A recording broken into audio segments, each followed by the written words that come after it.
everybody. Welcome to the Evolution Security Podcast. I am Aaron Davis, and I am here with my twin bro, Eric Davis. It is good to see you virtually across the desk here, bro. How are you doing? Wonderful, man. You know, getting to hang out with Chris is always a great time, and I've been looking forward to this all day. As a matter of fact, when Chris text, I had the reminder in my calendar, but man, when I saw Chris text come in, I'm like, yeah, because it was a busy day. So yeah, glad to be here. So we are honored to have, for the fourth time, SWAT Lieutenant Chris Lapre of Pinal Country, Arizona, under America's Sheriff, Mark Lamb. He's got some legit stuff going on there. He is in the thick of all this stuff that we're seeing on the news, especially in the border situation. We've talked about that on another show. We're not going to talk about that this time, but he is in the thick of that, and I'm sure it's pretty crazy for him still. So, but Chris, we're going to have a fun topic that is near and dear to your heart, and we've had some talk pre-show, and it's going to be some good content for the listener. So how are you doing, brother? I'm doing excellent, man. I was worried because I didn't hear from you guys, and I was like, man, I hope the show's a go, because I always love coming on here. And the pre-show is as much as the actual show. So I love you guys, and I'm just happy to be back, man. And before I go any further, Aaron, congratulations on the blue belt, bro. Thank you. I know I sent you a text when I saw it, but I wanted to put it on the air so everybody hears it from me, dude. It's awesome accomplishment, man, and I've been there. Oh, thanks, man. And you know what's so funny? Now, some people may get on to me, but I was flipping through some pictures, and there's a picture of my blue belt. It's like, wait a minute, I'm a blue belt now. I forgot because because of the holidays and stuff. I haven't been to the gym in about a week and a half. So it's like, oh, wait a minute. Yeah, I am a blue belt. It's pretty sweet. I'm counting on you to get that trip to Thailand, brother. Oh, so you heard that? Yep. Oh, yes.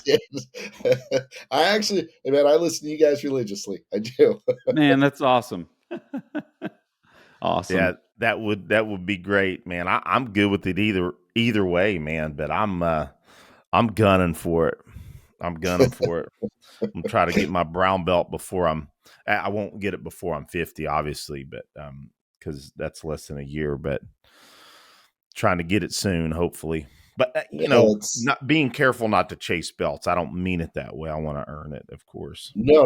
I get it, man. Like I'm with you 100%. I know exactly what you're talking about, dude. So. As you head towards as both of you head towards your purple. Shoot. I told my guys at my gym, I'm like, guys, I just hope to be a purple by the time I'm 50. That's my 50-year birthday present to myself, and that's 4 years away. So you can do it, man. You can do it. You got it. Well, awesome, Chris, man. I when we were texting a little bit earlier, I was thinking about that. Chris, I think he is the fourth repeat guest. And I was like, yep. And you were honestly a later guest, your first show, but we've had such good content, and we count you as a brother, and it's been awesome to have you on multiple times, and we love you too, brother. So it's great to have you on again. Thank you, guys. I think what we'll do is just give us a quick summary of your background, and we'll point folks back to the previous episode, especially episode 1, where they can get a detailed bio from you. But just give us the 20,000 view, and we'll jump into this topic. Sure. Been a peace officer in the state of Arizona for going on 24 years. Currently work for the Pinal County Sheriff's Office, and been there, it'll be 19 years with the Sheriff's Office this year. Previously worked for a city agency.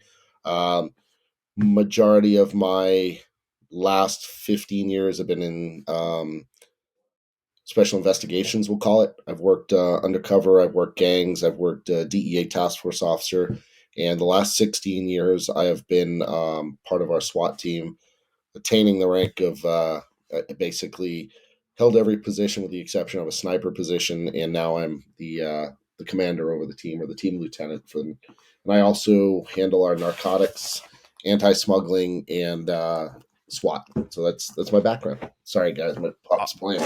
Oh, no problem. We love that content as well. Mm-hmm. And you know, Chris breezed over. He's also a phenomenal shooter and firearms instructor on the side as well. And you know, I've taken a couple of classes with Chris, and he freaking brings it Thanks. at the top. So yeah, if you want some good instruction and you're close to Chris or wherever he's teaching, you know, you need to get into one of his classes. Amen. So with that said, since you have some expertise in dealing with clearing structures, Yeah. and we talked a little bit offline a little while back that, you know, we hadn't had a show specifically addressing home security, Yeah, and for sure. and so I mean, you said, hey, let's get this together, and I think it's a phenomenal subject, and with your expertise, I couldn't think of a better person to have on to discuss it. Now, one of the things that tends to be misunderstood is what we really should be doing on a basic tactics standpoint. We tend to have, you know, not being rude to some folks that may be newer to this realm, but there seems to be a little bit of a fantasy out there of, you know, a one-man SWAT team going throughout your house and finding the bad guy and taking him out. And, you know, I just want to give the floor to you to, you know, hit on, you know, what that really looks like and what really folks should be thinking about. Yeah, man. Like you said, there's this fantasy, and I don't know if it's perpetrated by people who've never. I mean, there's some legit guys out there that have talked about it, but realistically, you guys know, you guys have been around enough shooting. Even people who have no experience don't have to be good to hit the target. They just have to be lucky, right? Yep. So if somebody's making forcible entry into your house, especially if for some reason they have reason to believe that you were home, let's say there's a couple of vehicles in the driveway, there's lights on in the house, that person probably is there to do ill harm to you if you are encountered within the residence. So if you start making your way through the structure, whether you are by yourself or with your family, it's a 50-50 win at best because it's a one-on-one gunfight. Majority of the things we're seeing today, as you guys can attest through videos, through the internet, stuff like that, is people aren't doing single home or single person burglaries or home invasions anymore. It's at usually one to three people, sometimes as many as five, right? So now you're maybe a 1-3, 1-2 gun battle. I don't want those odds, right? When we No. go into a house, we prefer minimum two people to a room, right? So we have two guns against one if it's going to get that way.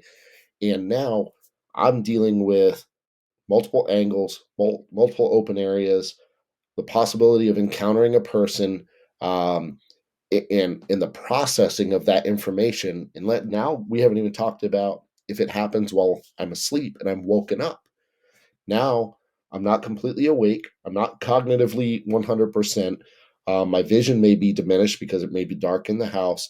And I expect to take rifle or pistol and start clearing my structure to this point of contact where I'm going to encounter this person, hoping, again, best on best, that it's a one-on-one person, right? Compared to, hey, I hear something crash. Hopefully you have an alarm system. We'll get into all that in a little bit. Alarm system. I believe there's somebody in my house.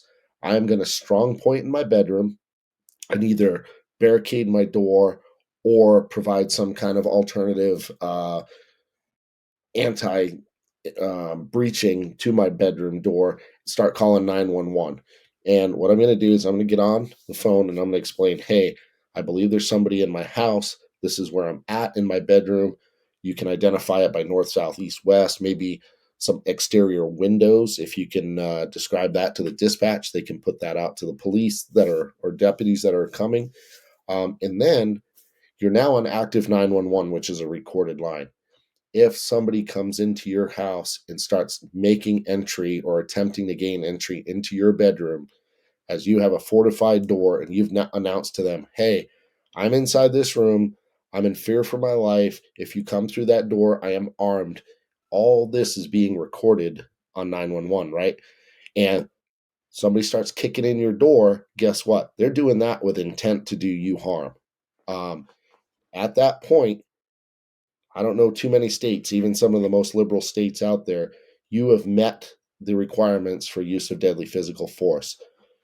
You're in your house, in your room, you've announced that you're in fear, you've stated that, hey, do not come in here, I'm in fear for my life, I leave my house now, and they're still actively trying to get to you. That puts you in reasonable apprehension of injury or death.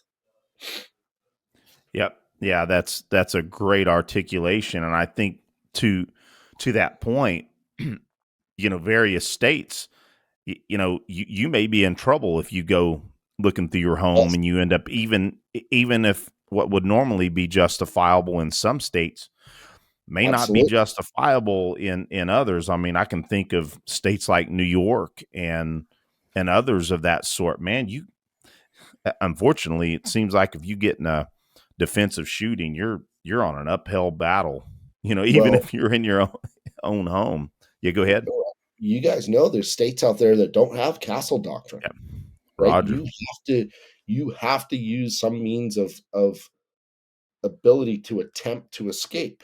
And if you have a bedroom window, you know, as horrible as this sounds, that could be used against you. Well, you had a window, you could have went out the window. You didn't have to shoot this guy, right? That's not a battle you want to fight. You don't want that legal battle because that's an absolute terrible thing to go through. Now, where this gets a little convoluted is you're in a house and you have kids, right? Let's say young kids. Here's where you may very well become the single man hostage rescue unit or the two man if your wife's involved with you or girlfriend, whatever. And that's a decision that you need to make. And I don't know too many parents who are going to just be like, well, good luck, kids. It's going to be that mama bear, papa bear type thing to Yeah. protect their kids, and they're going to go to them. Now, what we're going to do hopefully is go direct to threat, right? We're going to go directly where our kids are, make sure they are secure, and now we can strong point in their bedroom and do the exact same thing. I don't need to go move in through my house to try and find these people, the bad guys, whatever. um, if it does come down to that, people have to understand they can't be going and searching. They need to bypass doors, they need to bypass rooms and get there as fast as they can. And if you need to sprint to get there, you need to sprint, right? Because that's your kids are not going to do any good if while in the meantime you're trying to play commando and you get shot or killed, and now your kids are in this house by themselves. And guess what? Somebody who's willing to take those actions against you may not want witnesses. It is what it is today in today's society. And your kids may become victims because you chose to do something that maybe you didn't have the skill set to do, or and this may offend some other people out there, but I'm not too worried about it right now. Chose to do something that you read or saw on the internet that probably wasn't the best choice for you to do, right? Um, it, Everything looks cool on the internet, but when you have to do it in real life, it's not fun. Cops, deputy sheriffs, they do building clearing. Deputies, especially, do solo man building clearing. It is not by any means ideal, but sometimes it's just a product of the job we do. And I will tell you what, there's nobody in my profession that I know that wants to do it, but sometimes it just happens. So if guys who do it often don't want to do it, that probably tells you something, Yeah, right? I was just about to bring that up, Chris. I was going to bring up the fact that, again, your background as a SWAT commander, you do lots of clearings of homes and or both in the training environment and the real world environment. Yeah, Now, granted, obviously, there's some difference between team work, correct. team clearing, and single, but still, obviously, a lot of the principles are the same. But my point being is what you just said. So your experience with that. Secondly, deputies that have had to do it multiple times and still say, "I don't want to do it," Yeah, and I mean, I've spoke with multiple people that have said the same thing. And if folks that have done it before and have solid training backgrounds in it say they don't want to do it, I think that's a clue, right? yeah. We've taught solo deputy response for active shooter. We've taught it for other things too. And just sometimes it's like, hey guys, if for some reason you get to a location, man, the sheriff's office is here. Our county's the size of Connecticut, right? There's counties out here in Arizona that are even more remote and 5 times, I won't say 5 times, but 3 times our size. And I guarantee there's deputies on patrol tonight that will potentially go to an alarm drop, go to a residential alarm, and the wind blew a door open and they have to clear that structure by themselves because their backup is an hour away, right?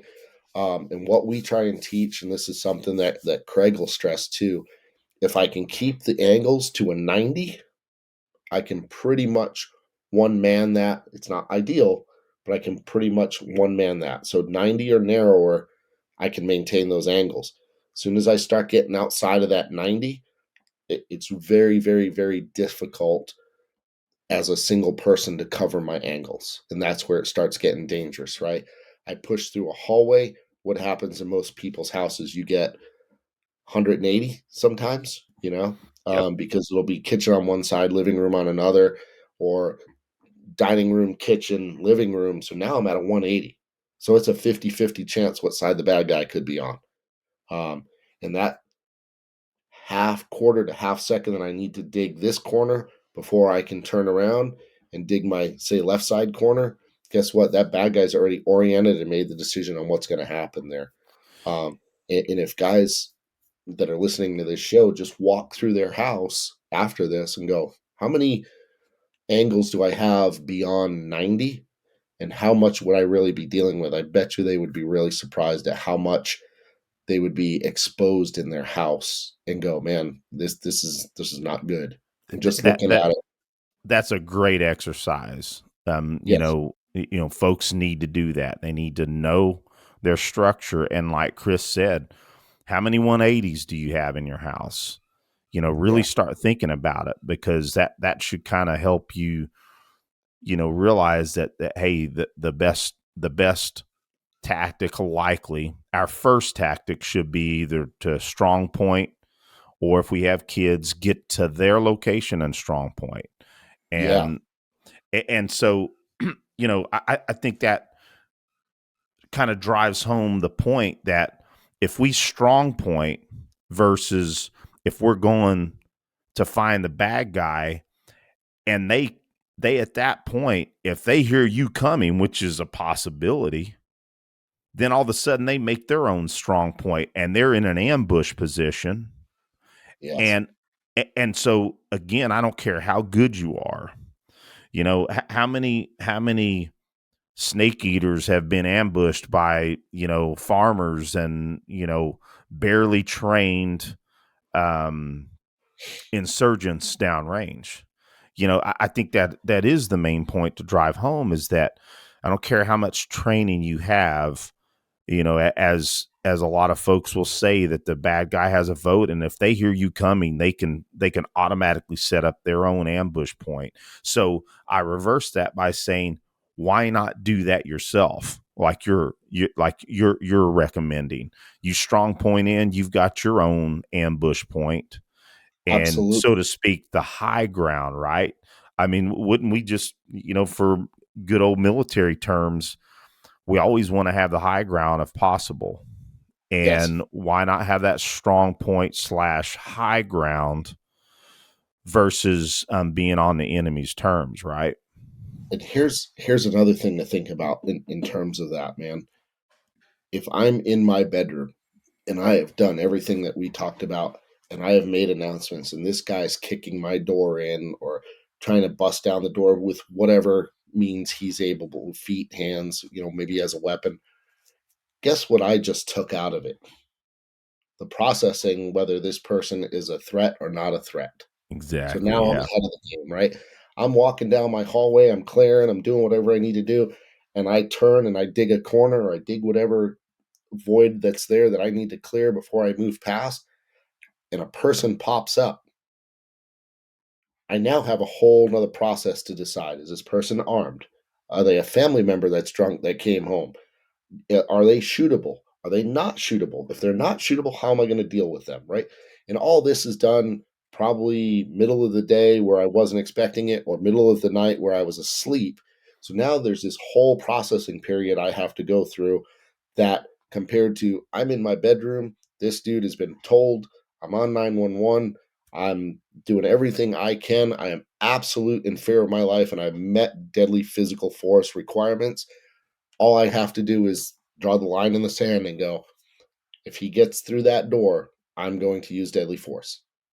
I've taken everything else out of it. And that is something that you can go to an attorney and say, look, this is what I did and this is why I did it. And I mean, it's going to take all of that out of it compared to you going down a hallway and, hey man, startle effect is a real thing, right?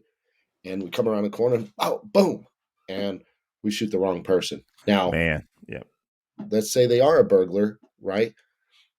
May it be justified? Yeah, it may be, right? But is that the legal battle we want to fight for a startle effect? And then you're sitting there probably like, oh my God, it happens. Spontaneous utterance. Oh my God, I shot this guy. I didn't mean to. Yeah. That's not And something you then, want to do.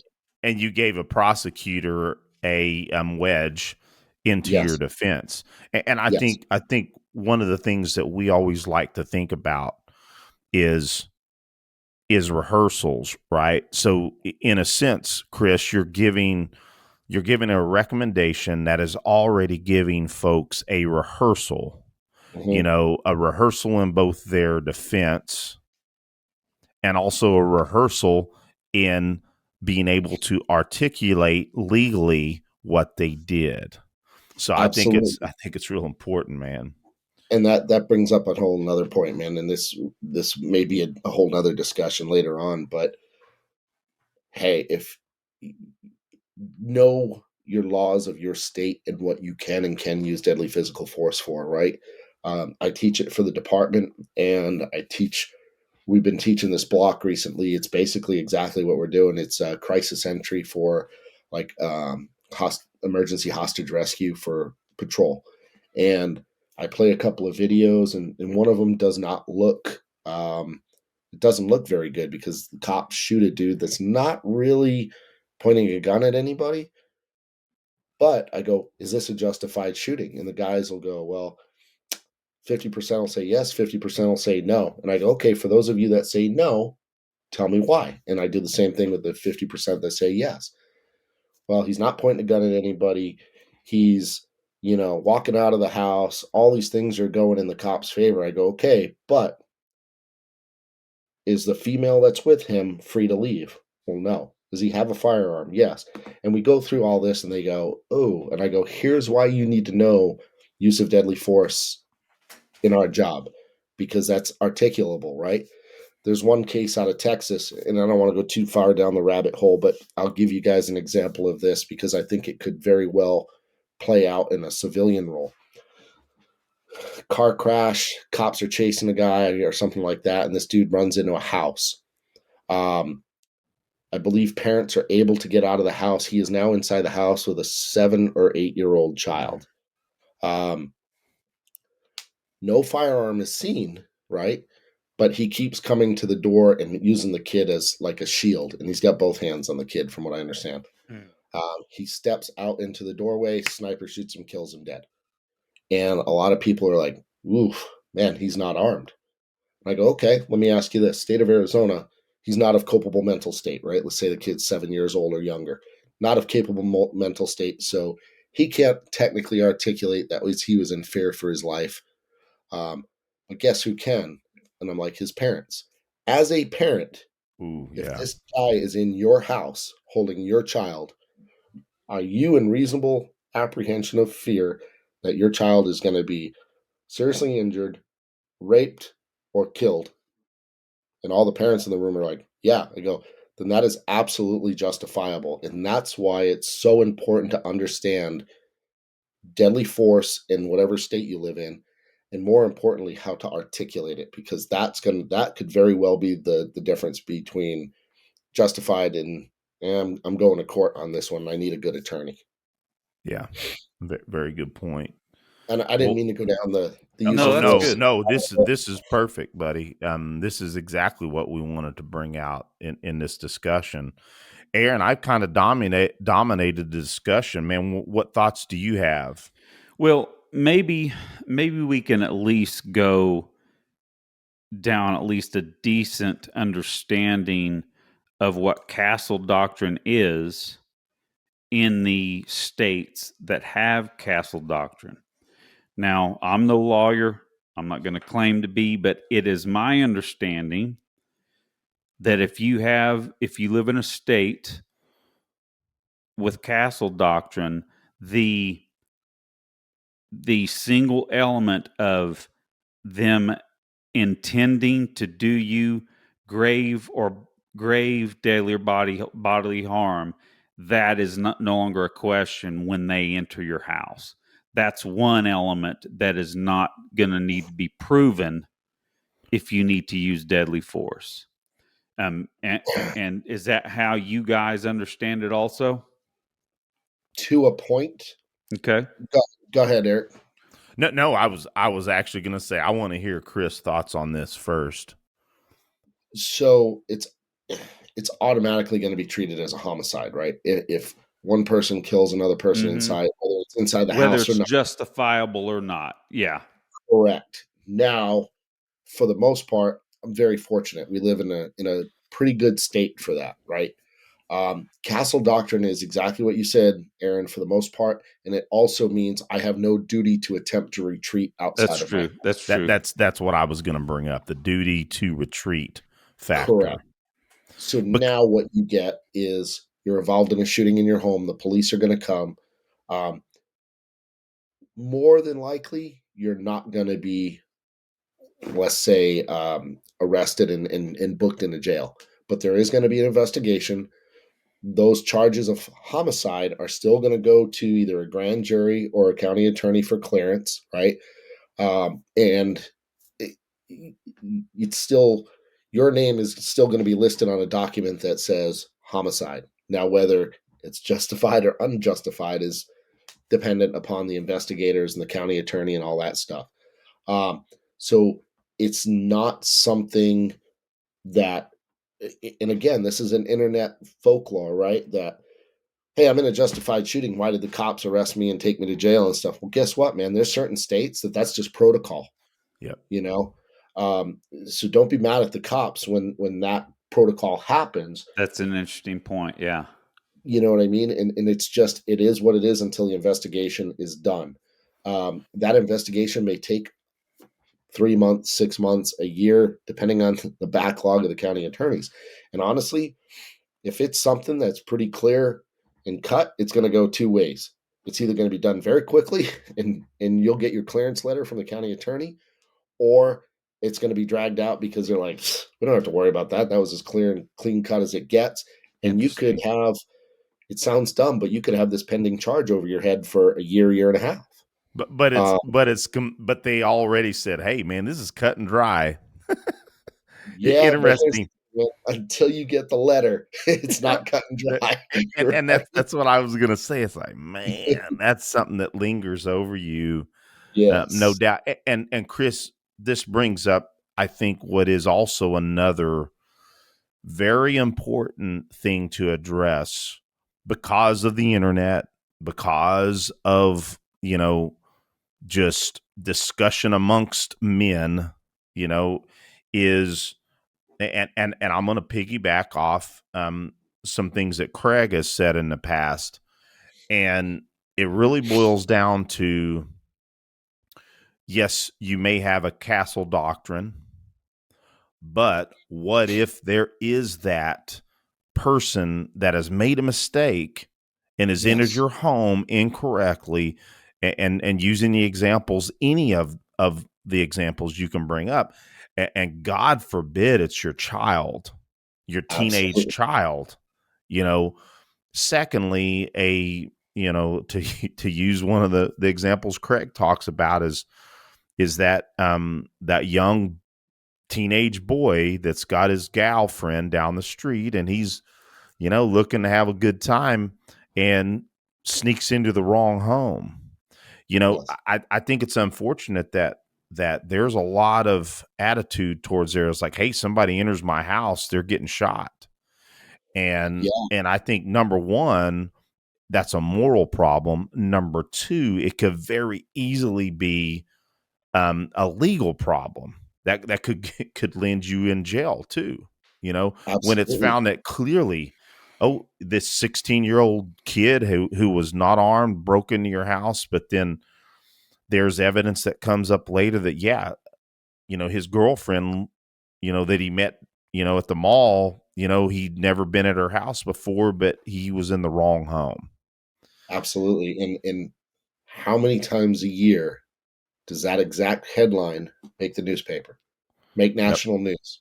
You know what I mean? And that is why I say, man, like, I understand it. If you have kids, there's that immediate level to respond and take care of your children. But if not, the 16-year-old kid's probably not going to come putting his size 12 boot on your door, trying to kick it in, saying, yelling, screaming, threatening you through that door that he's going to kill you or rape you or whatever. He's more probably going to be, if it's your kid that's coming in late at night, who's to say he didn't just forget his key and he's trying to jiggle the back door not to wake up mom and dad because he was out later than he was supposed to, Excuse me. and God forbid something happens. And like you said, he comes in and now, you go to blasting because you think it's the right thing to do, and then you just kill your kid or you kill your neighbor's kid. It's not something that a lot of people are going to live with very, very well. My heart hurts thinking about that exact Yes, situation. I mean, a parent, because you hit it on the head. It happens quite often, and I it mean, I does. cannot imagine that tragedy of taking your own child's life, um, because you hadn't had, and again, we're trying to prep people's mindset here, meaning that some form of a cue that Yes, that can stop something like that from happening. That's why I think this discussion, or discussions like this, are so important, because somebody just hearing something can keep them from doing something that could be a tragedy. And I think it's, give pause, make sure yes. that you positively identify, who that may be entering your home, because it just might be your child. And that just lends to one other thing, and then we can move whatever direction you guys want to do. But when these wrong shootings or unjustified shootings or misidentification shootings, whatever you want to call them, occur, what is the bottom denominator? Somebody went looking to see what the noise was, Exactly. Yep. and then they see a silhouette, and it's, oh my god, that startle effect, that freaking, I'm scared, I've never been in this position before, and they just start blasting, right? There's no PID, like you said, Eric. It's just sensory overload. They get that adrenaline dump. They probably are in legit fear because it's not something they've ever thought about, and they just go to blast. And guess what? It's somebody that shouldn't have been shot. And that's why, like, again, if you have kids, I'm all about getting to your kids. But if you are shit, a 25-year-old dude that lives by himself, 45-year-old family that's got all their kids out of the house. Man, think about the consequences and what can go wrong, especially if we all train, right? We train a lot, especially if you don't have that. What's the word I'm looking for? Basically, inoculation, the stress Yep. inoculation for Yeah. those type Yeah. of scenarios, right? Where you can process information during stress. If you've never done that, it's probably not the time to go clear in your house when you're alone. Yeah. Well, you know, this may to some sound, number one, elementary, number two, to some may sound silly, but I really like one of the dry fire drills that Claude Warner, and I'll see if I can find it because it's very germane to the discussion. And that is that you add to your dry fire regiment doing low light dry fire, but also when you're using your handheld flashlight, even articulating things. Hey, who's there? Dad, it's Yes. me. Oh, okay. All right, son, you screwed up. Get your ass to bed. You know, even just thinking about those things in dry fire um, can make the difference between tragedy and not. And then, you know, obviously there's all kinds of permutations that you can use in that simple drill. But Yes. then you also can say, okay, who's there? Oh, it's a threat. And then you can take your, you know, shot on your designated target, what have you. I'm just giving a basic No, it's no scenario. different. It's Yep, go no ahead. different than working structure clearing with cops, where what's the first thing we should do? By law, we should absolutely first announce sheriff's office. Is there anybody inside? Right. That puts us at a disadvantage, but it's a legal requirement unless we're meeting exigent circumstances where we don't have the time to announce. Right. But for the most part, it's no different than that. Hey, who's that in my house? You know what I mean? And if you don't get a response or you get some kind of aggressive response from there, use that light. Hey, that light in the as dumb as it sounds, the old Surefire advertisement, right? Mm-hmm. That light down the hallway might be enough to take their vision away for a split second and give you that half a second to PID.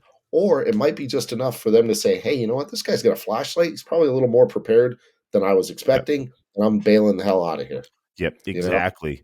It at a minimum, it's gonna disrupt their OODA loop, Yes. and and like you said, man, it possibly may end the situation. Just like when we managing unknown contacts and say, "Hey, buddy, back up," you Yep. know, disrupts their thought process. Yeah, this guy may know more or may be more prepared than I am prepared. This is a harder payday Yeah. than I was expecting, so I'm going to move on. Well, that's Exactly. awesome. Well, Well, Hey, go ahead, Aaron. Aaron, maybe I could just. I don't want to interrupt the thought, Chris. If you have one that's along with what Eric's saying. I was just going to ask if I answered your question because we kind of went on a tangent there. Yes, you Or did. Absolutely. cast it off. Okay. So, as I'm hearing you guys talk about this, and especially the angles aspect, that's a great thing to think about because I have not. Now I've thought about it in a different way, Okay. but so I am on one end of my house, and my two teenage boys are on the other end of the house, Uh-huh. and I am at a point where I will have to go into a 180 angle situation. And I do keep on ambient light, so I should have a good idea of how to ID. Now, I guess that so two things that I have to do is that I will have to go across my house to get to Yep. my boys, and so that's not something I get to forego. But I'll tell you what, I am looking forward to not. I'm not looking forward to my boys being gone, but I am looking forward to the less complicated security situation when I can lock my door every single night and have Yes. have an AR and some armor right next to my bed, where if things go bad, I've got that extra bit of security that it's going to at least make a lot of noise to get someone to get into the house. They just can't walk in my door like they kind of can now, because I don't lock my doors just in case my boys need to get in. Right. Yeah. But that's something like a lot of people don't think about. They think, oh, I'll just go to my kid's room. Well, no, there's going to come a point where you're going to need to take a pause and go, do I hear anything? Do I see any shadows? And if not, how am I going to deal with this 180, 200-degree space? And that doesn't include all the other angles, because now you're talking about, if you have rooms off of that 180, now you have a doorway that's deep. So am I looking deep into those corners? Because they may be able to see me, but unless I'm looking deep, I may not see that person that's hiding in that room, right? So there's all this different stuff that when you really start doing structure clearing and you look at structures from that point, you're like, man, this was really bad. So the best way to defeat that, to get to your kids, is going to be with speed, right? You Yeah. come up, you pause, you look. I don't hear anything. I don't see anything immediately. I'm hauling ass as fast as I can, you know? And that might be something you talk to your kids about and say, hey, if you hear a loud crash, if you hear something and you believe somebody's in the house, we're going into oldest boy's room or we're going into youngest boy's room. And then I know I'm going to one room. Yeah. I know I am going to Johnny's room, who's the 17-year-old that can protect the 12-year-old, something like that. So I know, hey, number one, he's 17. He's probably mature enough where he can tell the kid, hey, man, we're staying here till dad or mom get here, or mom and dad get here, right? Dude, I'll tell you, these days, I don't think very many people want to tangle with my boys. Yeah. Well trained and fit, strong. Yes. Yeah. But I'll just brag on my boys a little bit. But and so this, I don't want to skip ahead, guys. Now, are we? Well, let me just ask a question. You can say we can forego it for now, but my question is here. One second. He's getting his AR. I knew it.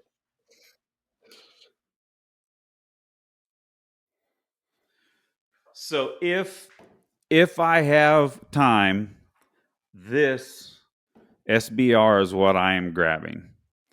Absolutely. And I have this weapon mounted light on it, momentary only. My plan is not to point that at anyone. It's to splash from the floor. Now, Yep. because I don't want to muzzle anybody, and I can, from even real low ready, I can get on shot, less than half a second, right? So, but so that begs the question: what kind of techniques do you guys teach when it comes to light discipline and using weapon mounted lights? So that is kind of one of those, man, like shooter's choice, we'll call it. Mm-hmm. In a team environment, like when we're dominating a structure, most of the time, the first several guys that go in, because there's no backlighting, because they're the first initial push, lights on. We Yeah. want as much information coming at us as Yeah. possible. Yeah. Um, Single man, two man, three man CQB for structure clearing for patrol deputies or for civilians or citizens. It's flash, search, identify where you're going, and go. Um, some guys will go lights on. I really don't care. It depends on the environment. Right down a hallway, where I might get to that 180 or something like that, or I'm coming to a hard 90. I may stay white light all the way till the end of that, because I want to see if somebody pops out of that 90 or that 180, and then if it's a 90, I want to get out, because in my house it's kind of messed up the way it's set up.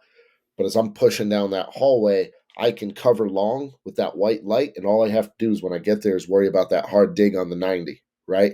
So I come up, I I see I'm clear long, and boom, all I need to do is drive that light to the hard corner, and I can see. So there, so I may vary, I may go constant on, and then I may come to a section of my house where I'm like, hey, I'm not comfortable with this. I'm in an open area of, say, my living room. I can push across that without my light on, dig deep into my kitchen, scan that area, light off, and then push across. And then kind of like the way my house is set up, the laundry room's kind of in the back off my dining room, and I can push and clear that, right? So I may use a variation of both. Um, and again, now let's say in your situation where you're pushing through a hallway to get to your kid's room, are you bypassing doors down a hallway to get to your kid's room? So my biggest area would be the front of my house, which has a room, and then my kitchen, which is really open. Okay. So am I passing straight by doors? Not necessarily. Once I Okay. get into the area where my boys are, there's a bathroom there. Okay. So yes, there's some things to cover there, but the issue with my house is it's such an open Yeah. floor plan. I might it my my estimation is that I will probably, especially the way invasions work usually, it's probably going to be fairly easy for me to take in everything because of my open plan. Yeah, then it might be best for you to just go hard white light, and then if you have to drive across something because you know your house pretty well, right? Go light off, push to the next area, rescan, and then push through. Um, One of the big things that we started doing, and we found very effective, is what light do you have on your rifle? Man, it is an in-force. Um, Okay, so is it's it one of the newer ones, like the 800 lumen? actually no. This is an old one. I think I need to get another one, but it's just the one that I have it on a thorntail at 45-degree angle. It's Gotcha. great for where I can touch here. It's Yep. bright. I think it's bright enough for my house, but I could probably use a little bit more. Yeah. But, So for what, believe it or not, man, what we do is, I don't want to get too much into tactics or anything like that, but bad guys in your house, he's probably not turning lights on. He's probably using whatever ambient light is in the house, right? So if you have a bright flashlight and you're pushing through and all of a sudden that light goes off, it's probably going to kill his night vision for a minute. So you're going to have about a 1 to 3 second window to be able to move without him yeah, necessarily having good vision, or vision enough to pick up fine details. And in really really dark houses, that's one of the things that we do.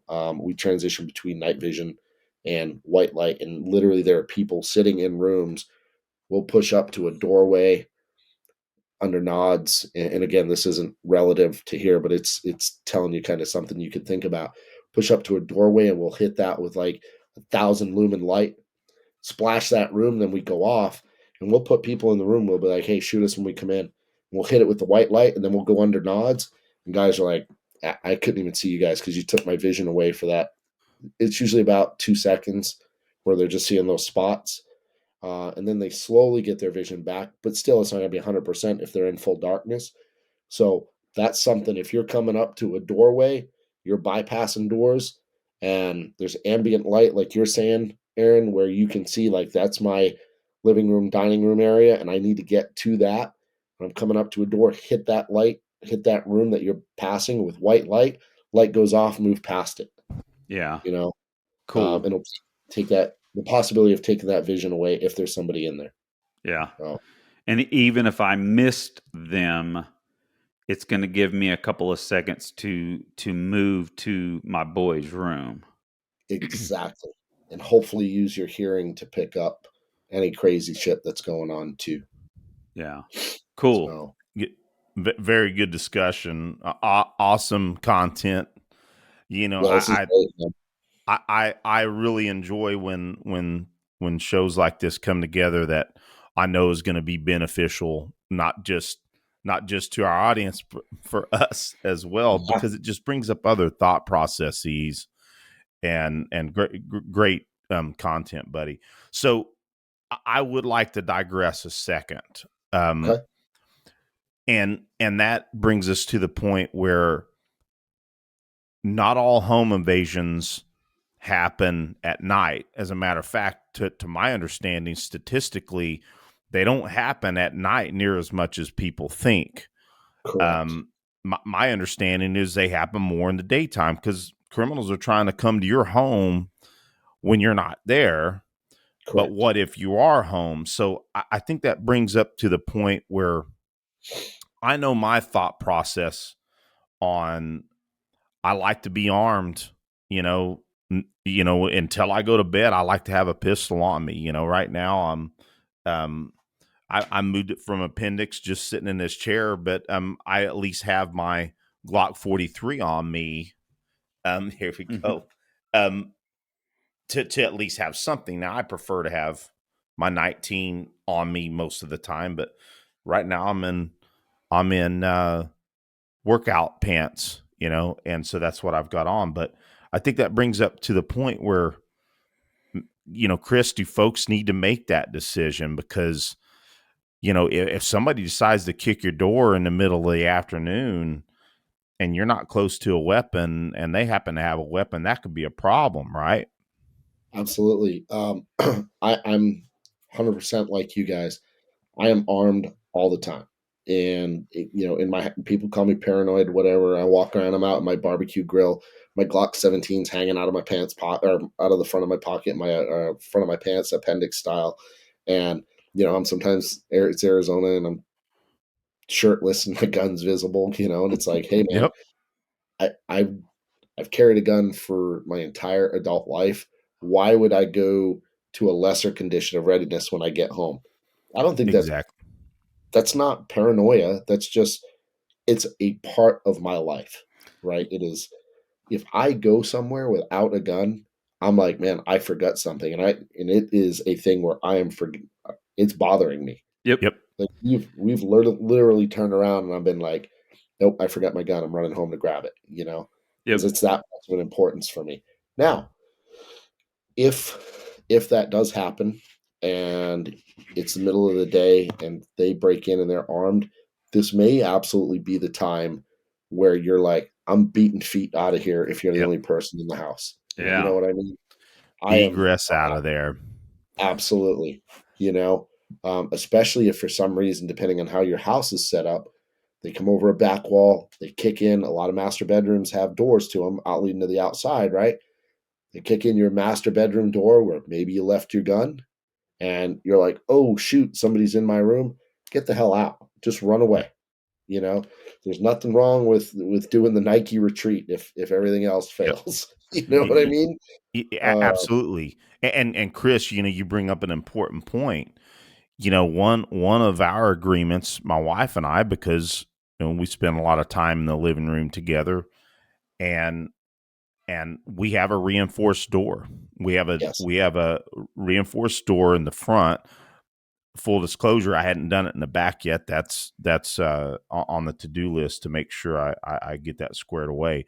But the front door, if somebody's coming in the front door, we're going to have notice because they aren't kicking that door down anytime soon if they even can. Yes. But with that said, that is already in our lexicon. My wife and I are like, she knows that if something like that was to take place, we are egressing out the backyard. And I have some really good angles in the backyard, if necessary, and we can hold that ground and or egress completely out of the backyard. So, but yeah, that's important for people to have that a part of their plan.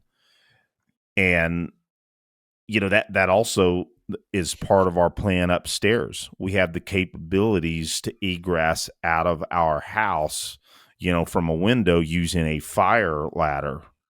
Yes. There's two locations that we have the capabilities. Your thoughts on that? That's absolutely the direction I wanted to go with this, right? Oh, sorry, buddy, if I skipped over. No, not at all, man.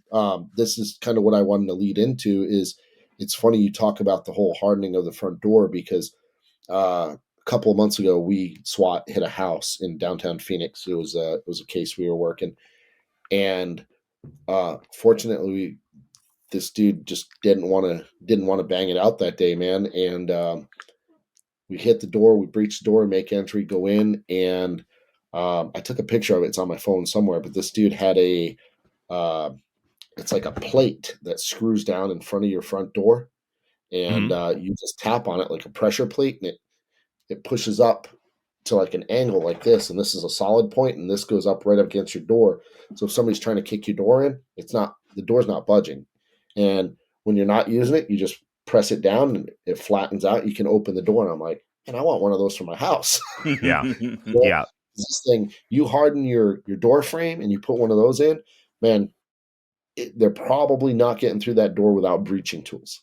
Yeah. Something hard breach, sledgehammer, something other than a foot, which most guys use to breach doors when they're burglars, right? The other thing, man, is having that egress, whether it be first floor, second floor. Second floor, man, not a lot of people think about it. Having that ladder, yeah, 2 stories up. Can I jump out of the window and survive? Absolutely. Can I survive without broken bones? Maybe. Okay. But I think you guys have a bunch of medical training like me too. 2-story fall is what considered major trauma to the body, right? Anything over, I think it's anything over 10 feet. Yep. They say like, hey man, you're basically mechanism of injury, Yep. and you need to be checked very, very well.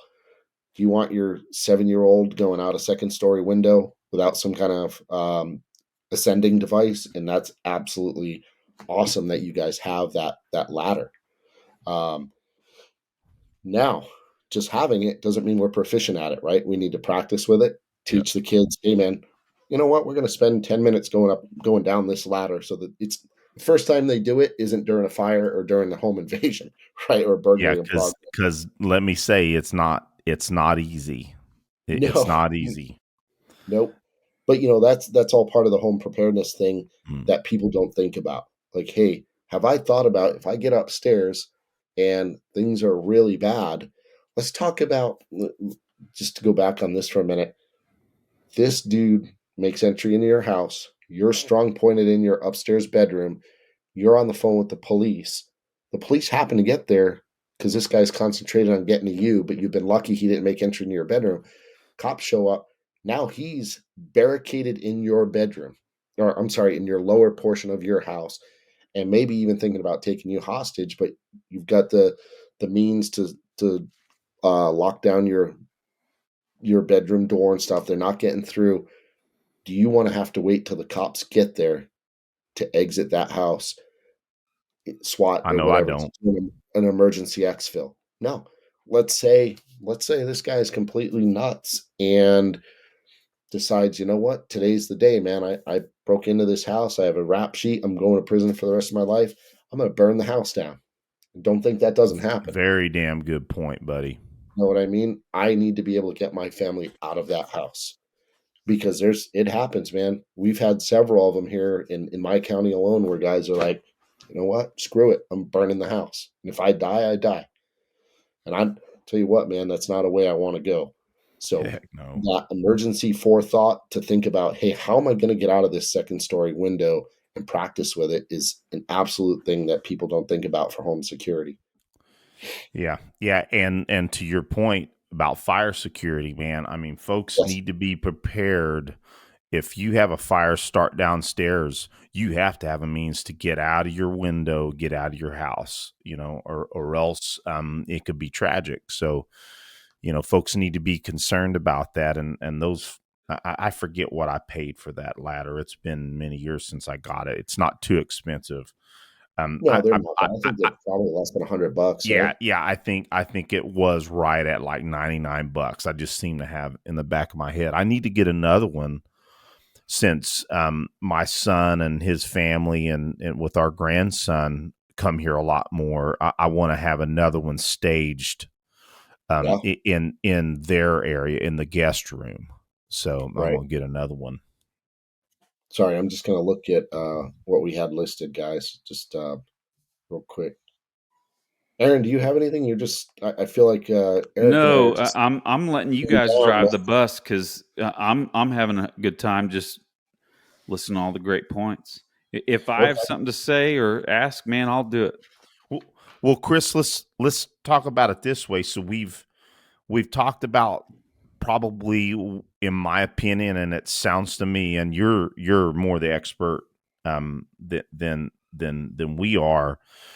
Is it sounds like we've enunciated a better thought process tactically, Hmm. for folks to consider in their home.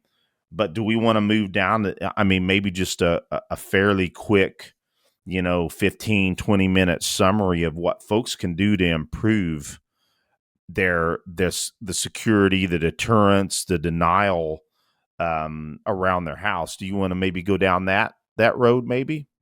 Before we do that, can we just hit on some ideas for what may be a good choice for personal protection as far as Oh weapons goodness, go? absolutely. I stand corrected. We talk, No, no, yes, no. absolutely. No, I think that's actually more important in this juncture, and then we can hit on just the highlights of the other preparation. Go ahead, buddy. Absolutely. The only reason I want to bring this up, I watched a video on YouTube, believe it or not, and it was with a very popular training group talking about weapons inside, weapons, for home defense. And one of the persons in this discussion stated that if they had the choice between a rifle, let's say a 5.56 carbine, and a pistol, they would choose the pistol because the 9 millimeter penetrates less than the Uh, 5.56. And I was like, that has absolutely been proven false. And t- as multiple far as times over. yes, so for those people that are listening, if you go somewhere and somebody tells you, "Oh, just get a 9 millimeter, it'll stay inside your house or whatever," that is absolutely false. 5.56 with the right ammunition will penetrate only a couple of walls because of velocity and fragmentation, compared to a 9 millimeter, which will travel through houses. Yep. I see it all the time. So ideally, if you have the ability, a 5.56 pistol or a 5.56 rifle, I think is probably the preferred home defense weapon because it's minimum 30 rounds, right? And I can if I live in a state that is restrictive, I can get 10-round magazines for it, I can get 20-round magazines for it, I can get 30-round magazines. Hell, I can get 60-round magazines for it, right? Um, it's easier to shoot. It's easier to teach people to shoot than a pistol. Yes, it's loud, but today suppressors are pretty prevalent in a lot of states. I would say that if you are going to have one for home defense, it's probably invest the money in a suppressor. Yep. Or at least keep, it sounds dumb, people, oh, I'm not going to put hearing protection on. Guess what? Put hearing protection on if you're going through your house with a 5.56 gun. Yep. If you have I keep. time and it's going to allow, especially if it's electric, you're going to have some bionic hearing too. There you go. And add to it, if you have Bluetooth capabilities, you can have your phone connected to 911 with that hearing protection. Absolutely. And You real know, quick on your point about ammunition. Now, what I choose indoors is this Federal load with 77 grain Match King. It is mhm. not it is not barrier blind, but it's going to do pretty good against two-legged predators. Oh, And it'll do and, very well against two-legged predators. And so I choose that. I mean, I have other loads that are barrier blind, but and and make no mistake, anyone that's listening, just because I have a projectile that's not going to barrel through a ton of walls, I'm not just going to point this at my boy's walls thinking, "Hey, That's it's not going to important, over man. Yeah. penetrate." It'll It's still going to be lethal going through that wall. But the point is, compared to 9mm, we're saying is that this is safer than 9mm when it comes yeah, to over penetration. That's all we're saying. No, a no, five no rounds safe shooting through walls, but there can be safer rounds to choose. Right. yeah, That's all. you know, like 5.56 will definitely penetrate drywall, no problem. It'll penetrate some 2x4s, no problem, especially depending on the load. But comparatively, it's going to penetrate less than a 9mm, a 40, a 45. You know, an AK, no, it's probably not going to penetrate less. An AK is going to penetrate Yep. much more. The heavy calibers are going to blast through some walls. But if I had the choice, it would be some type of 5.56, right?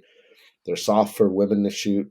They're, you know, easier for people to shoot. They're easier for people to learn to shoot. I can put a red dot and a light on them, and I can literally get into that strong point and just be like, okay, I've got at least 30 rounds of ammunition on me. And most bad guys, if you start slinging lead at them as they're coming through a doorway, are not going to want to sit there and just take rounds from a rifle. Yep. Yeah, Now, absolutely. pistol wise, again, 9mm, and if you live in a state that allows it, high capacity, right? High capacity of at least, if you can, 12 to 15 rounds. Um, I think for a personal defense weapon, a home defense weapon, a weapon mounted light is absolutely mandatory, right? Um, and it can sit in a holster if you have children high up in a location they can't reach at, or if you're there by yourself, or it's just you and a spouse. You can leave it on a dresser. You can keep it on you. When you go to sleep, you can set it by the dresser and things like that. Now, we don't need to go all crazy about like, oh, well, I'd carry, this weapon for this and this. It's like, hey, man, you guys get your rifles ready. You hear that bang. And if for some reason you need to make um, crisis entry to your kid's room, snatch that thing up, and I've got everything I need, right? I've got plenty of ammo. I've got a white light and some type of optic. You're both running optics on your guns. Mm-hmm. Man, that's all I need for 99% of the situations a citizen of this country is going to encounter inside their home, right? Mm-hmm. Unless we're fighting off like, World War Z or something like that, then we're all screwed anyways. But and Chris, I want to drive home that point what you just said about running a white light. I mean, you need to have a white light on your AR. If you're not running an optic, you should be, but yes. at a minimum, you need to have a light source. Would you agree? Yeah, it's funny, man, because an instructor that that's near and dear to my heart. We've had this conversation, and he would always ask students, like, hey, what's the first thing you should put on a carbine when you get one that will absolutely enhance your ability for self-defense? And he says a red dot. I say a white light. I agree completely. I understand his theory from his background that the aim point is, or EOTech or whatever, will enhance hit capability. What is it, like 78% or something like that? But for the average citizen in the United States, what's more important than that? Personally identifying the threat, Yeah. So I think a white light, iron sights we've been shooting iron sights in this country for 245 years, right? Or some type of, since the invent of weapons, we've been using iron sights of some sort. So an AR, a CAR 15 with a white light, to me, will be just as effective at the house distances I'm shooting.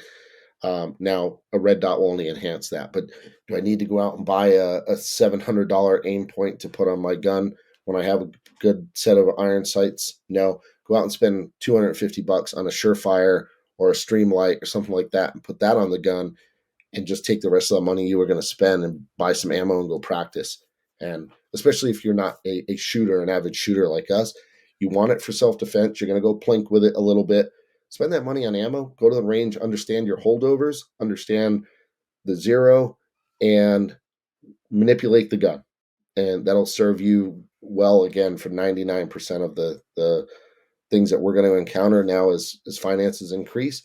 You want to put a red dot on it? Great, go for it. Cool. Good tips, buddy. Awesome. Well, Aaron, what else you got, man? Well, guys, what about techniques to harden your house for of course, deterrence, denial, and your stronghold in your house? Man, before we get into like hardening the home, I'm just going to talk about some other things. One of the biggest things is lighting, right? Big time. Motion detectors are great at deterrence. And exterior lighting is one of the best things that you can do, because bad guys want to do what? They want to stay in the shadows, right? They want to maintain their invisibility. They don't want to be seen, because guess what? If they're seen, they're identified. So excess lighting on a house will go a long way to keeping people away. Next to that, I would say you can buy high quality exterior and interior cameras now for pretty damn cheap, and you get remote access to them. I think that's one of the biggest things that people can do to add security to their house. And I wasn't really either for them or against them. I'm just, as you guys know, I'm not a tech guy, right? So, but I spend a lot of time in Texas. My buddy he lives pretty much out in the middle of nowhere. He lives on like 25 acres in the middle of Texas, and he has a badass camera system on his house. And as people are coming up the driveway, he can go, boom, okay, that's Chris coming in the driveway, or hey, who is this car coming up? And then what also happens is he has motion detectors around his house that activate the cameras, and they have like a 30-second back play. So as the camera goes off, the light goes off, the camera started recording 30 seconds ago, if that makes sense. It's kind of like a body cam where it gets 30 seconds of back play. So if there's somebody on the exterior of his house, it's picking that up, and then he can go, why is this person on my property? Who are they? And that leads into being able to go, hey man, this person shouldn't be on my property. Do I need to send my family into my master bedroom to lock down? And I'm either going to confront them from inside my house, or am I going to call the cops? So there's a lot of benefits to those cameras, especially with the invent of having it go right to your phone, right? You're away from your house, something goes off, you see somebody breaking in your house, you can immediately start the cops that way. And man, I hate to say this, but we see this all the time with search warrants in the middle of the night when we hit a house on a doper. They have better camera systems than our sheriff's office. And we go in there and I'm like, man, this is great, because they're in their bedroom, they hear a noise, they look at the camera. Most of the times they see it's the cops, realize they're not getting ripped or whatever, and they either decide to barricade or not barricade or whatever. But as Joe Citizen in the U.S., they hear a loud noise, boom, they sit up in bed, they can turn the cameras on right to their TV and see exactly what's going on around their house, which will also give them the tactical advantage to, I need to get to my kid's room ASAP and lock down there, or, hey, the raccoon knocked over the trash can and everything's good, So I think cameras are a huge, huge benefit to people in today's America, man. I really do. Well, Chris, if I could add one little bit of perspective to that, and it's not quite the same thing, but in basic infantry terms, from a soldier standpoint, you're going to have rings of security. Yes. And to me, what the camera is to the soldier is what, your LPOP is as a soldier. You got patrols out beyond your perimeter. You got Absolutely. listening posts, you got observation posts out there that's detecting um, enemy personnel early before they get to your inner perimeter. You need to consider cameras as sort of that. There's more to it Absolutely. than that, but I mean, I like to bring that perspective. The cameras are your LPOP to give that term to it. Yeah, that's and all these things are like you said, those rings. We big rings combined upon smaller rings to make that 360-degree security. Um, the next thing, like hardening the home, man, like those plates, those floor plates I was talking about, something as simple as and I can't remember what the hell they're called. We use them for SWAT. I have some here at the house. It's literally a little door stop, and it's got a rubber butt on it, and it's probably about 3 by 3 or whatever. Man, if you don't want to go through the money of screwing down a plate that pops up and does all this cool stuff, get one of those. When you go to sleep at night, just kick it in your front door, right? So if there is an emergency where you need to get out of your house, all you need to do is come up, kick that thing to the side, and you can open your door immediately. But somebody coming in, it's going to buy you some extra time. And I think they're like $7 on Amazon or something, and I'll go out and grab mine if you guys want them for the call notes, and I'll text it to you later so you guys Yeah, can have. absolutely. I'd love to see it. And Chris, I take similar kick stops when I travel, for business, Details. especially overseas. I'm always thinking about those things. But yeah, man, Yeah, any of these offerings that you want me to put in the show Oh notes, that'd yeah, be I'm awesome. really interested in that.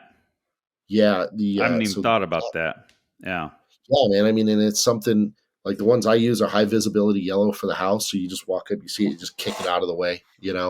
Um, the other thing, man, is That's really in good, man.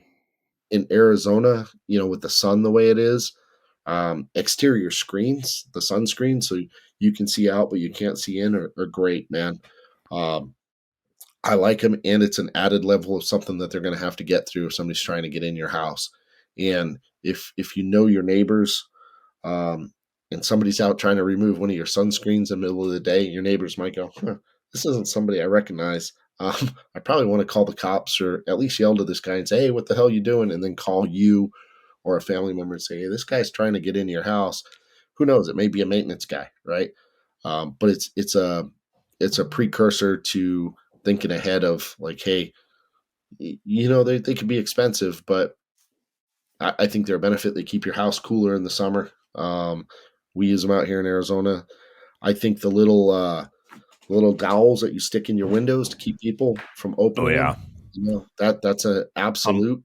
I'm looking at mine right now in this particular window. Yeah, Yeah, man. And are they going to probably smash the window? Yeah, they may if they can't get the window open.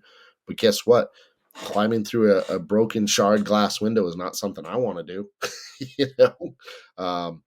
So that's another deterrent is just not able to open that window and lock your shit when it comes down to it. Just make sure your stuff's locked, Mm-hmm. you know? And that absolutely. includes, like, I am absolutely, I can't remember where I saw. I thought one of you guys posted it, and it might have been in the show notes.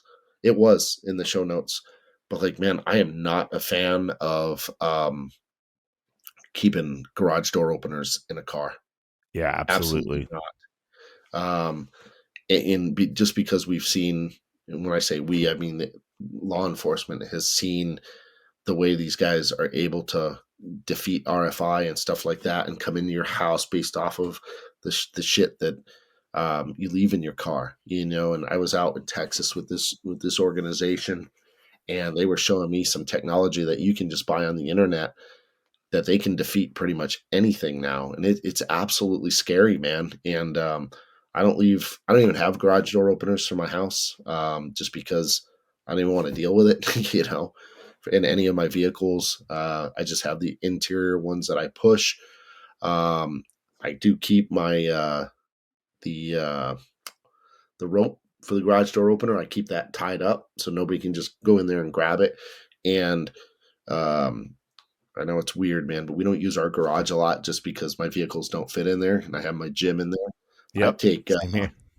I take freaking like screwdrivers or dowels, like metal dowels, and I'll stick them in the holes of the garage. So if somebody is able to at least get under there and pry it up, they're only getting it open about that much, you know? Hey, Yeah, and Chris, I really want to drive the point around the garage. Yeah.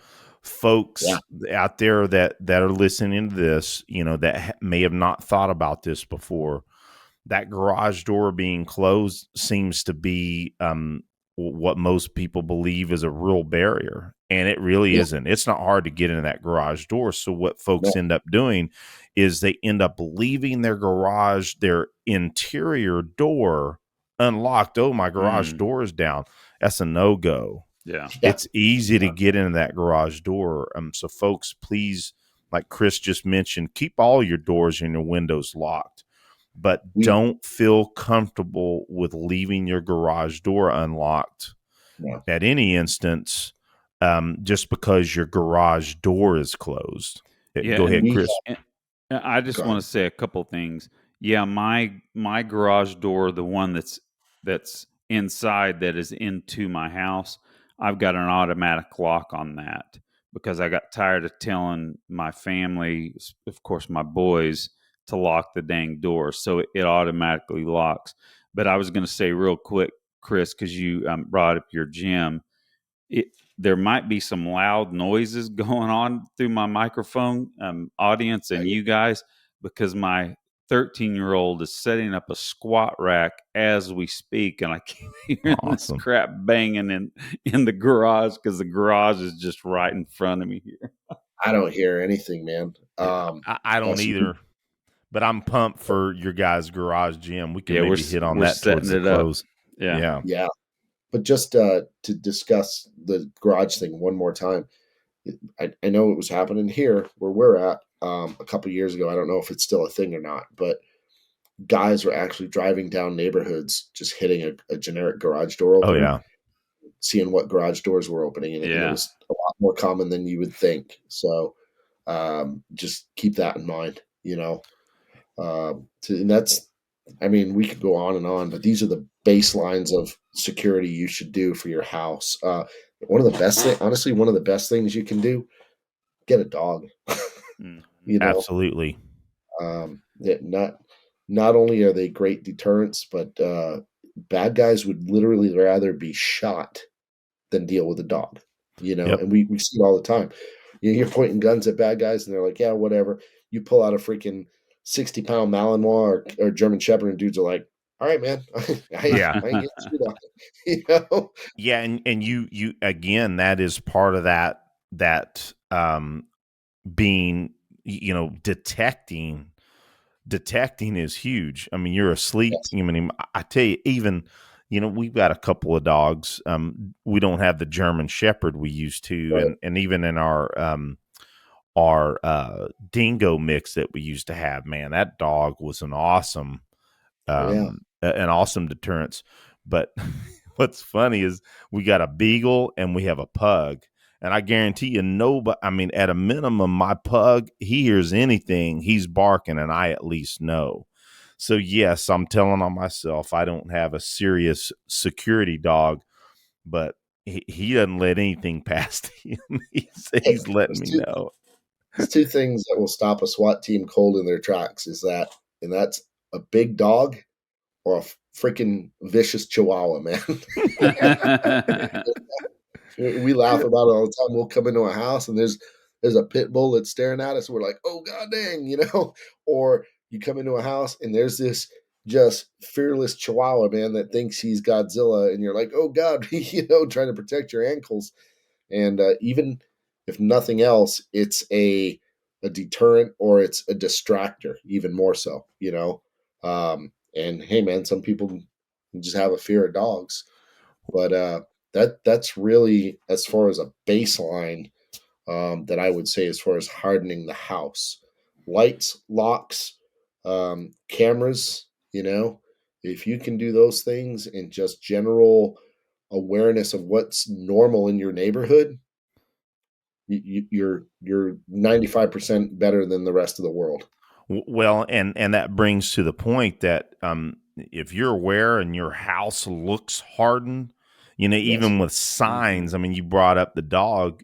I know it seems trite, but making sure you have security signs, that show that you at least feign have an alarm. An alarm system is obviously everybody should have an alarm system if they can, but even Yes. just having the signs out and, beware of dog signs go somewhere with deterring Yes. people. And Chris, if I can bring up one thing, you mentioned hardening the door, and one, I know exactly what device you're talking about. I've considered getting one of those to just add to my reinforcement, but I've got a system called it's Armor Concept Door. Okay. Excuse me, it's Armor Max Door Reinforcement. It's only $99, and I guarantee you, people are not going to kick my door in, unless what you said, unless they have breaching tools. And it's only, Yeah. you just having a a means, an electric screwdriver, so on and so forth, is going to help you install this kit. So Yeah, man. reinforces the hinges and the kick plate and all of it. So It's amazing what a good set of like extra long screws will do to, exactly. to keep your door from getting kicked in or the door frame getting kicked in. Yeah, you hit it on the head, buddy. If folks out in the audience do one thing, they can go out and buy, 3-inch, 4-inch screws to replace their hinge screws and their kick plate screws. Yeah, absolutely. And that will pay dividends, man, because those things we've encountered them. And next thing you know, you're trying to get through the door frame, not just the door. So Yeah, for sure. awesome. Well, Chris, even though there's probably some other things we can hit on there, if folks take that triad there that you just suggested, start.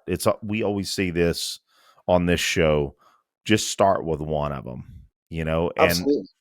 and gradually build on it. Keep your notebook like we always talk about, and check off the next one and just build on it. Yeah. Yeah, 100%. Just to kind of finish it out. I know Eric, you're on the East Coast, so you're a little further ahead of us in I'm good, time. buddy. Okay. Um, just some supplemental things to keep in the event of just today's general. Yeah, I know we're talking specifically home security, but home security, worst case scenario, home invasion, right? But let's just talk about some things that are going on across the country right now. Hell, you experienced it pretty much personally with the blackouts, and call it what it is, but there's some kind of terror attack going on our grid system right now. Yep, Um, all over the United States. yeah, there was right after the one in North Carolina, there was one in California, then there was one in Oregon and one in Washington, and now recently, I guess within the past 24 hours, there's been another 5 attacks in Washington. Left 14,000 people without power. Um, Before I go into that, I want to, and I'm getting all this information. I know the news is the news, right? But I follow this thing called Gray Man Brief, and it's Hmm. you have to have it gets delivered to you on either Signal or what's the other one? There's Signal, there's Telegram. They will only send it to secure encrypted message things. Man, I don't know where they're getting their information from. They have to have somebody in the intelligence community Nice. because the information they are putting out is phenomenal. It's on Instagram at like Grayman Brief, and then I We'll said look the it hell up and put it in the show notes. That Absolutely, sounds that buddy. sounds awesome. man. So I was reading some of the stuff, and I was like, you know what? And I went to the website, and it's $50 a year subscription, and I'm like, man, I spend $50, like a week on stupid food while I'm working. I can spend $50 to get some legit information if it pays off. Guys, Intel brief, yeah. I will tell you right now, spend the $50 and it comes through at least once a day. Sometimes they'll update active situations by the minute. And that's where I'm getting all this information on these grid hits that are going on and a bunch of other stuff across the country and across the world. So it's absolutely worth it. And as far as the home awareness, it talks about things going on in neighborhoods, hot spots around the country, things that the regular media is just not even touching on. So that is another layer of that home security that we can talk to about awareness, not only in your neighborhood, but out in your town, your city, your county, your state, and just nationally, because what we're seeing is now trends, right? Start on the East Coast, went to California, now it's traveling up the West Coast. Who knows before it hits, central US, as far as these grid attacks. But not to veer off from the supplement stuff, but I think that's a very, very worthy supplemental thing that you can add when it comes to your phone. Well, Chris, if I can add one thing to that, to my knowledge, no suspects have been found in any of these particular instances. No. So what that tells me, and I'm not gonna, and I'm not law enforcement, I'm, former soldier, nothing sexy, but that starts making me think that there's a little more sophistication behind this than folks may understand. 100%. It's coordinated, man. This is absolutely national, regionalized attacks on our grid system that are being coordinated by a group, be it large or small, of people that are looking to do intent harm to this country. And and if I can add, and I'm sorry, Chris, I cut you off, buddy. No, you're fine. All it should take, to my understanding, is 20 substations. Yes. And it can bring down our whole grid. And my understanding is it could take up to 2 years to recover a grid system that's down. That You read that? Yeah. Okay. I always love having you on, man, because it's so cool to see how much you and I think alike, man. Right. Yeah. But yeah, you're absolutely right, man. And that to me is scary, because somebody's doing some intelligence gathering, knowing what our weaknesses are, and knowing how far behind we are on the ability to repair that if that stuff gets damaged far enough, right? Yeah. So again, and we could go on for hours on this show, man. But supplemental stuff. Have med gear. I know it sounds weird to have like a bag or a plate carrier. I know, Aaron, I think you said you had armor, correct? Oh yeah. Yeah. Have a med I've got kit on there. mine next to my bed as well. Yep. That's a JPC, man. Nice. Well, see, I've got a brother. I just asked him what I should get, and then I didn't realize what he was suggesting that I get was like top-notch technology. I've got stop shop polyurethane plates that'll take multiple shots from 308 to slugs. Yeah, dude, this is legit. And without my extra mags, this thing is as light as a lot of people's soft armor. So yeah, dude, it's awesome. Legit. That's badass. I've got a bro that always sends me in the right direction. Hey man, half of going fast is looking fast, right? But no, man, medical gear. The last thing we want is for somebody in the home to be involved in some kind of confrontation and then not be able to treat them or save them because we don't have medical gear present. And that goes for just general emergencies, right? How many times? Absolutely. I can't tell you how many times we've responded as deputies to calls where avocados. We went through this phase, man, where everybody was cutting their veins and their arteries because they were cutting avocados. Oh, wow. I can't tell you how many tourniquets I applied because people cut their hands, cut their wrists, cut their arms, trying to get the pit out of the avocado. Next thing you know, they got a knife that's just peeling their arm wide open. It's not funny, but it is funny. Yeah, you're like an avocado, man. Here lies John Rambo, Congressional Medal of Honor winner, killed in Jerkwater, USA, by peeling an avocado, and but seriously, and have that gear, know how to use it, because you just never know. And again, those layers, that home security goes beyond just firearms and CQB and protecting. It's about medical gear, protecting our families on a wide variety of issues. Same with you and I were talking about fire extinguishers. Yep. How many people have fire extinguishers? I was looking for my ankle kit that this dude sent me.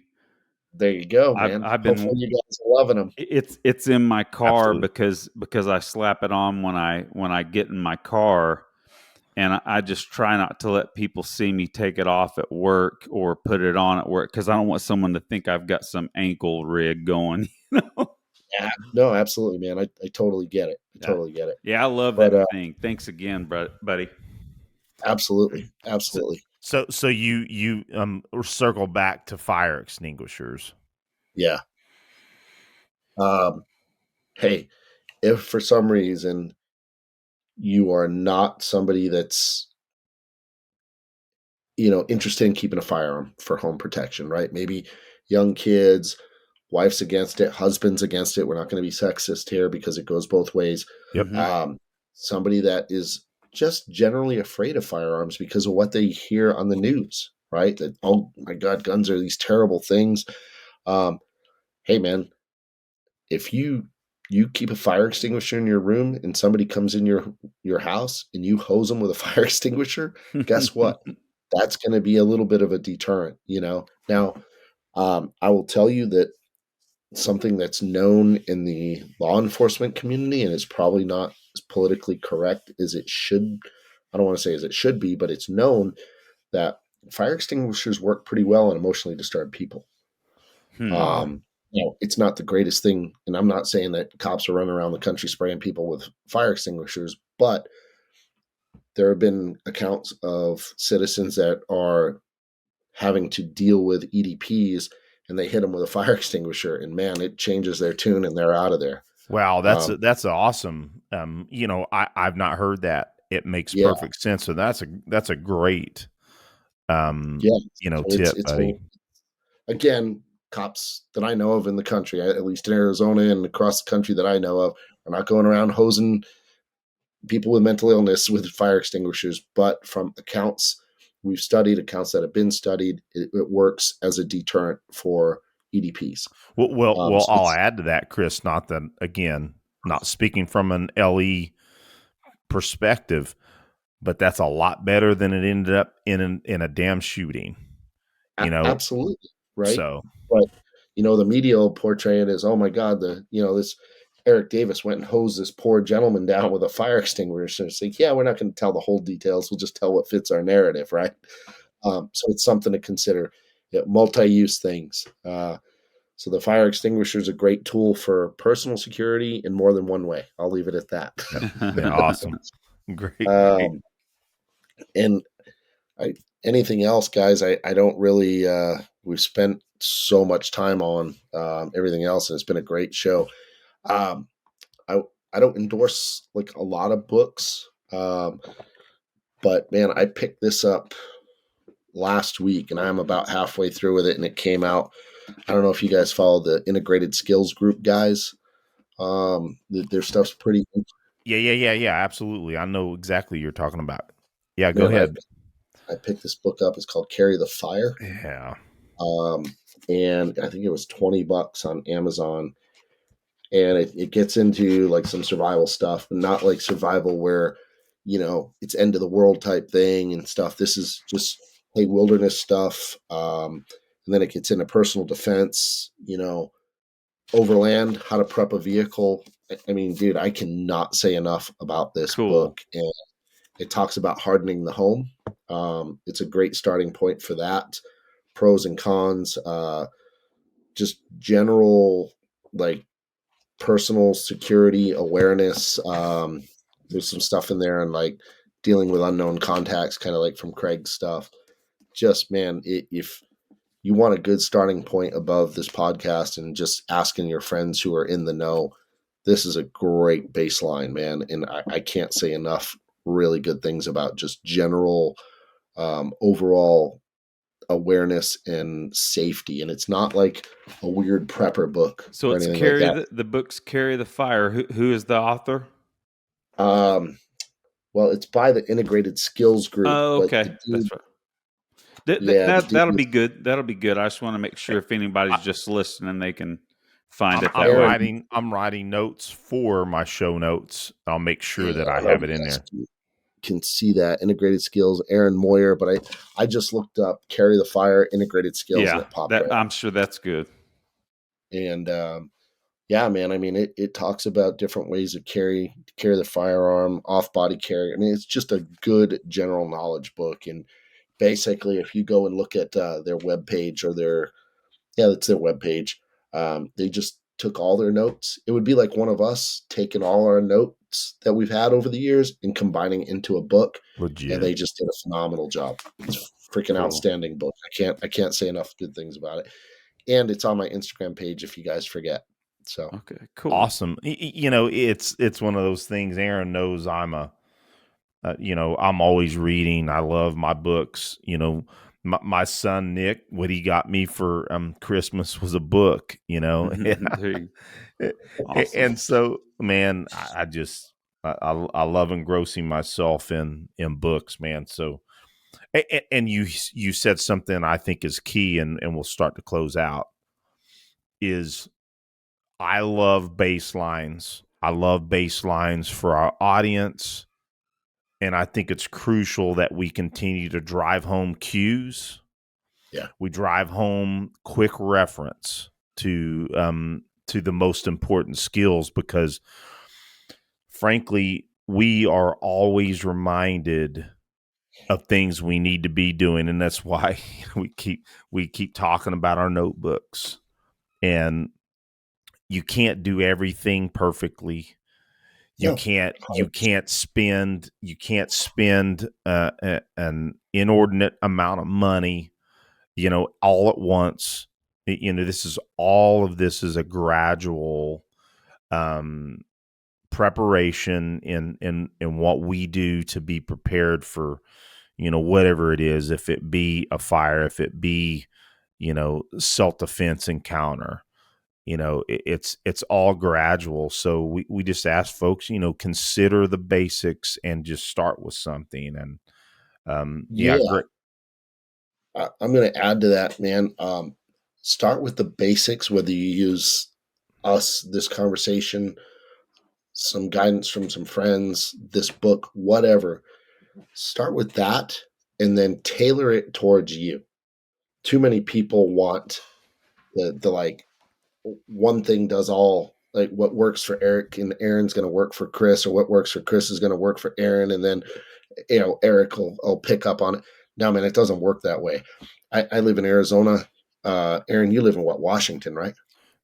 No, I actually live in Tulsa. Eric used to live in Okay. Yep. Washington. Now, Yep. Yep. That's okay. So, Aaron, you and I deal with a lot of similar environments, very hot summers, mhm. cooler winters, Yep. arid environment. Eric, man, I mean, you deal with hurricanes and cold, nasty, wet winters, but you have the access to water, right? Yep. So what works for you is not going to work for us. So Absolutely. get the baseline, tailor it specifically to you. Write down notes. Take that notepad that you were talking about that we keep. And that's a lot of what I do is I journal and go, I don't journal. I write down notes and key points from podcasts, from books, and go, okay, that's not going to fit for me, but what can I use to fill that gap that works for Chris, right? And if you use that baseline and then backfill it, we'll say from there with what you need, that's a great starting point, and that will be, as we the three of us all know, that's a never ending process, right? It's Yeah. always evolving, it's always changing based off of experiences, personal experiences. So modify it to what works for you. Don't let somebody tell you there's a end all be all of one does everything.